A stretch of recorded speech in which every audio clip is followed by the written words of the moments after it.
Welcome back to another episode of Faith and Sustainability, where we hear unique stories of where faith meets sustainability work. I'm Kat Doyle, one of your hosts, and with me today is Rob McDowell, your other hosts. Hi, Rob. Very good to be here with you, Kat. Well, before we get started, let's remember to thank our supporters, Archbishop Hartmeyer, the Varlamov Family Foundation, Georgia Interfaith Power and Light, and Jamie Lanier. So, a super packed episode today. Rob, tell us about our guest. We have a very old friend of mine, or rather, he's as old as me, and his name is David Powell. And I have had the pleasure of knowing David for 46 years. And that's because he and I were fraternity brothers in Delta Tau Delta fraternity at Penn State University back when the earth was cooling.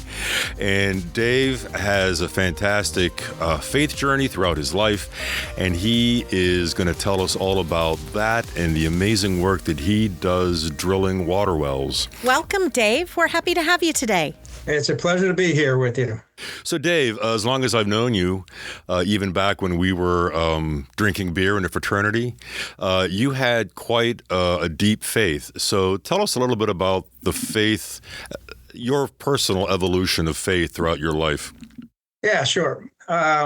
Growing up, I grew up Baptist. My parents were not very religious, but my unmarried aunt and grandmother were. And they would come every Sunday morning and pick my sister and my brother up and take us to church every Sunday. And was baptized into the church and followed through with my faith until about the time I met you in college. I kind of fell off the bandwagon just maybe a little bit. And I had nothing to do with that. I just want to point that out. Well, yeah, that's probably true, but we'll leave that for discussion of another day, I guess. It's also a really common thing. I think a lot of our guests have told us that they maybe fell a little bit away from their faith and then something happened to bring it back strong. Is that your story? It is. It was getting married and having children. It felt right that to have the faith that I had the opportunity to obtain. I thought was important for my children to at least get exposed to that. They'll make their own decisions as life goes on. But I wanted to give them that opportunity to understand what it was like to have faith in a family, go to church regularly, and live a life that would be pleasing to the Lord. And so that's what kind of got me back into faith after kind of just putting on the sideline for a few years. And then after you left Penn State, you went into the family water well drilling business. Tell us a little bit about Powell Pump and Well, or Well and Pump. Yeah, it's a family business, and which most water well contracting firms in the country are. They're usually fairly small companies passed down from generation. It's a very small niche market. As you well know, Rob, most of the country, other than the real rural area, have public or city water, as it's commonly called. But in outlying areas, you have to have a well and sometimes septic if you have a home that's not close to utilities. So there's only maybe 20% of the population in the U.S. actually relies on groundwater for a private use. So the market's small, so the companies tend to be small.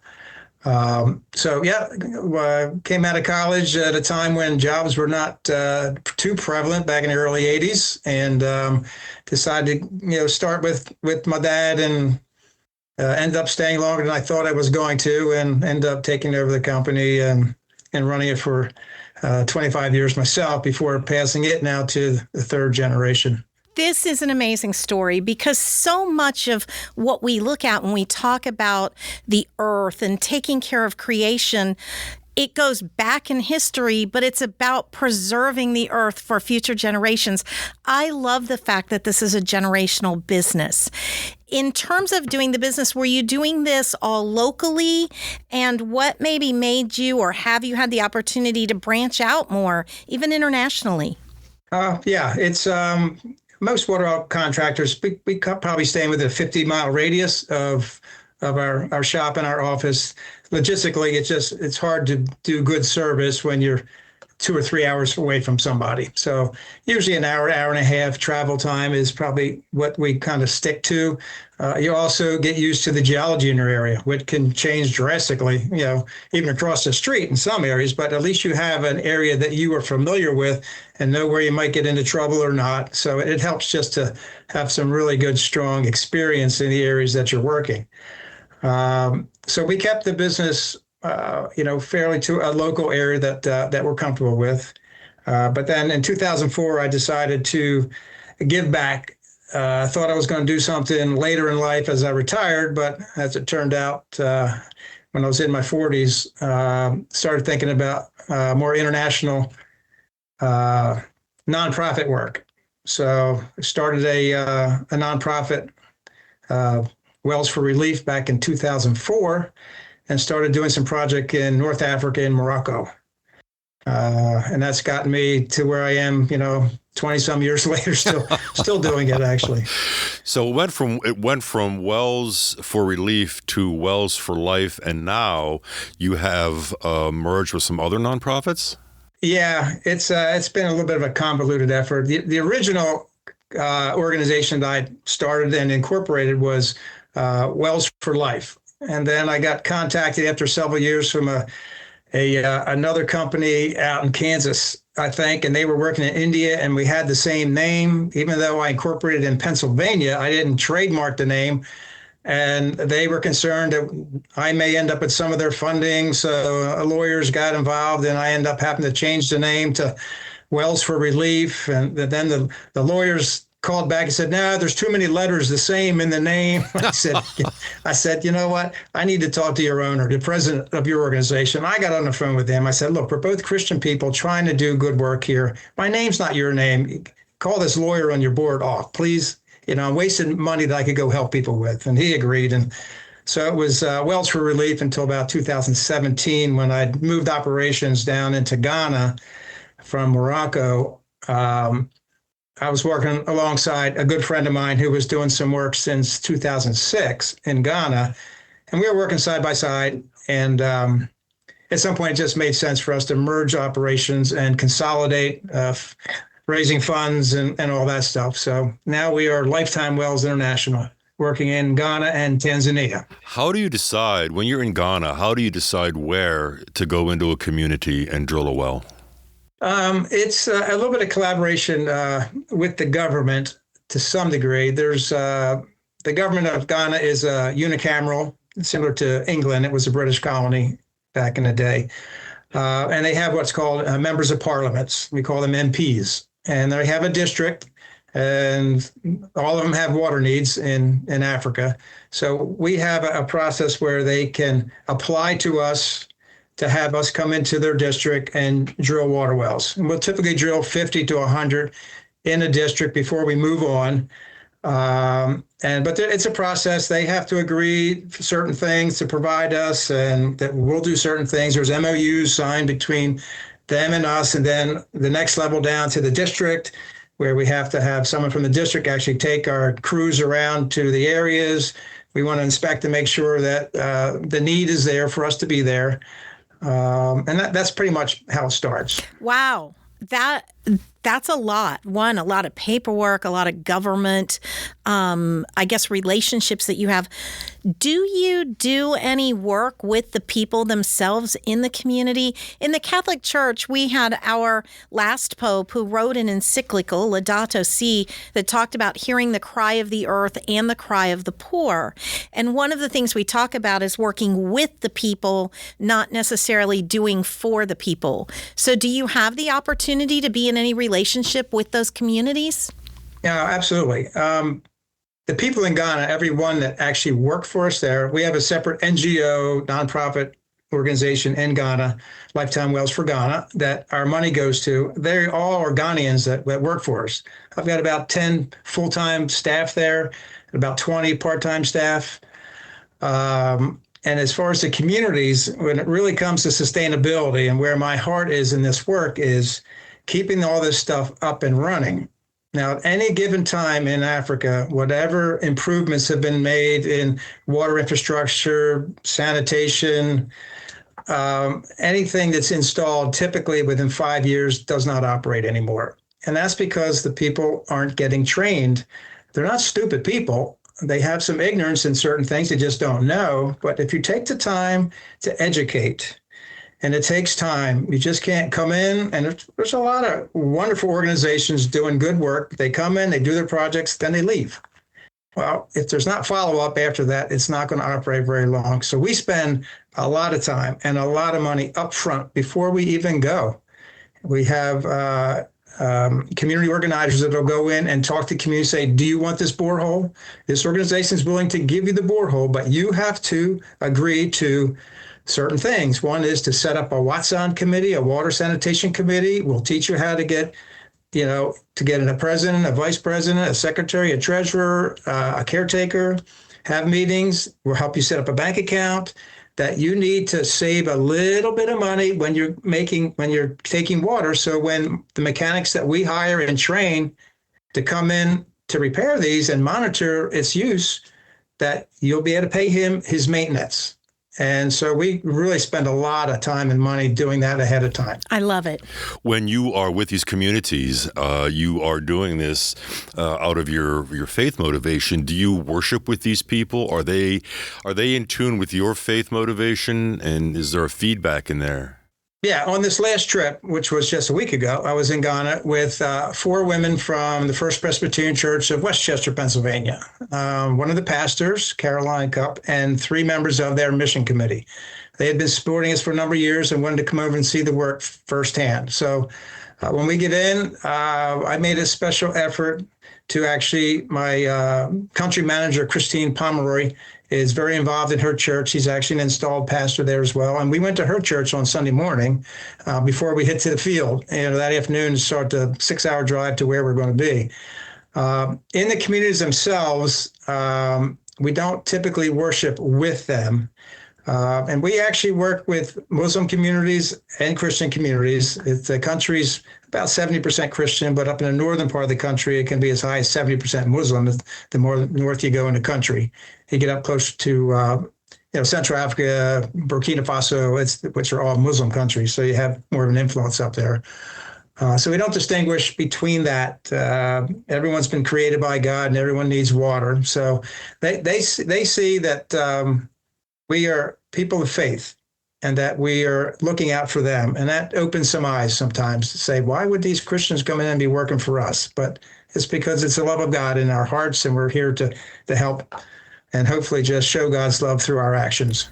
This is really great. I know you talked about making sure they're trained and all that.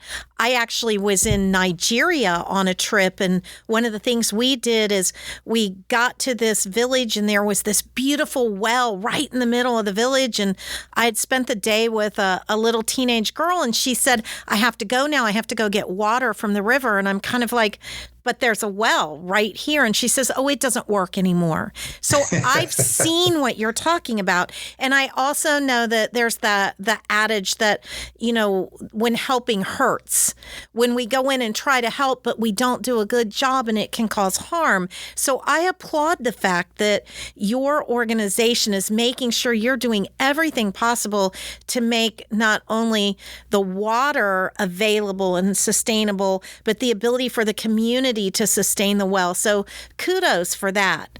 I want to ask if in doing all this, you've had any other additional epiphanies or changes of heart, or just has this work changed you?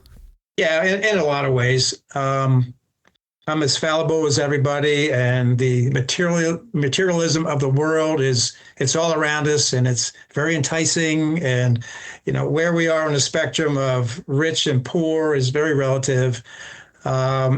But I've been asked this question often, how come you keep going back? I've been to Africa more than 50 times. Oh, my goodness. Over the last 20 some years. On my own dime. Our organization is nonprofit, and everyone that travels pays their own way. So people give money to our organization. You're not paying for people traveling. I pay my own way. And you just get asked, well, why would you continue to do that? And the reason is that I do it for my own soul, actually. When you're there and you're in the moment and you see the needs, you're you're in it. You just want to do everything you can to help. But time is a great healer, and it also fades memory. So as the longer you get out from being in those experiences, whether good or bad, time has a way of dulling memory, and you just kind of forget, and you start getting back to maybe some habits that you wished you said you were going to change when the experience happened. And so I go back for my own soul, partly just to keep myself grounded, to stay humble, to know how blessed I've been in life. And it helps me just to see that and say, okay, there's need here. I can still help. So I love that story, because I too questioned at one point whether I should keep going back and keep doing the work in those places like South America and Africa. And was I doing it for me, or was I doing it for them? And then what I realized is I was doing for others, but I was a beneficiary of that work. I want to ask you a different question, and that is, as we look at the world, and whether we talk about the climate and the warming, or whether we talk about the cleanliness of air and water, we hear a lot of people say that the next big war is going to be over water. What are your thoughts on that? I don't think it's out of the question, obviously, because water is the one basic thing that sustains life. Everybody has to have water. So as populations grow and the earth is changing, from season to season and maybe decade to decade, who knows, maybe we'll get back to where we were before, or maybe what's coming is better. I don't know. But it's something that needs to be thought through. Water rights are only big in the U.S. out west, where there's limited resources. There's huge aquifers that many states are sharing, and taking too much hurts somebody else, and you start getting into lawsuits. On the East Coast here, where we are, it's not that competitive for water yet. But certainly in parts of the world, it can be a very tricky thing. So governments better keep an eye on certain, I'm going to say countries or whatever, but certain policies that may impact future stability in the world. Amen. I had the good fortune of spending much of my career in water resources management in the state of Georgia. And I know, I think it's Mark Twain who said, whiskey's for drinking, water's for fighting. And we have that. I mean, like you said, it's so prevalent out west. So, Dave, you've been to Africa 50 times. You've been doing this work for 20 years or more. How many water wells have you drilled? We are between 3,000 and 4,000. 3,000 and 4,000 wells. And how many people does each well serve? Well, it depends. We try and average between 300 to 500 per hand pump. Most of the time we're putting hand pumps in. Okay. They're fairly inexpensive. Even though there's electricity in a lot of parts of the country, the people can't afford it. So we put in something that's manual so they can work on it. It's easy to repair. But 300 to 500 is what we typically try and put in for. You've given us a lot of information, we've learned so much about you and about how wells work and all that. Is there anything that we might have missed, or some unique little tidbit about yourself you'd like to share with us? Oh boy, I don't know. I love what I'm doing. I'll do it as long as I can. When you talk about sustainability, I made sure that the company I built here in the U.S. was sustainable, and it went to another generation, and they're doing great. And I'm doing the same thing with Lifetime Wells International. We have a strong board of directors. We're very prudent with our monies. We're setting up endowment programs and funding sources that was going to continue after my partner Ken Wood and myself are at some point done doing this. I'm going to be putting people in place, as well as the finances to keep things moving in the right direction. In Ghana, the same thing. We have the next generation of leaders in our company there that's training now to be able to take over. So this will be a sustainable business. I'm about that in a lot of different ways. I love it. David, this has been really amazing, and learning so much about you that I didn't really know after 46 years of being a friend. If people wanted to donate, how could they do that? LifetimeWellsInternational.org is our website, and there's plenty of places on there to get to know us. And if you feel led to help support what we're doing, wonderful. It all helps. I'm sure many of our podcast listeners will. David Powell, my little brother, it was so good talking to you. We appreciate the time that you've spent with us today. We do want to remind our listeners that we are on every other Wednesday. We drop a new episode. You can also go back and look at our archived episodes. We encourage you to like and follow us. And until next time, when we'll look forward to meeting you at the intersection of faith and sustainability.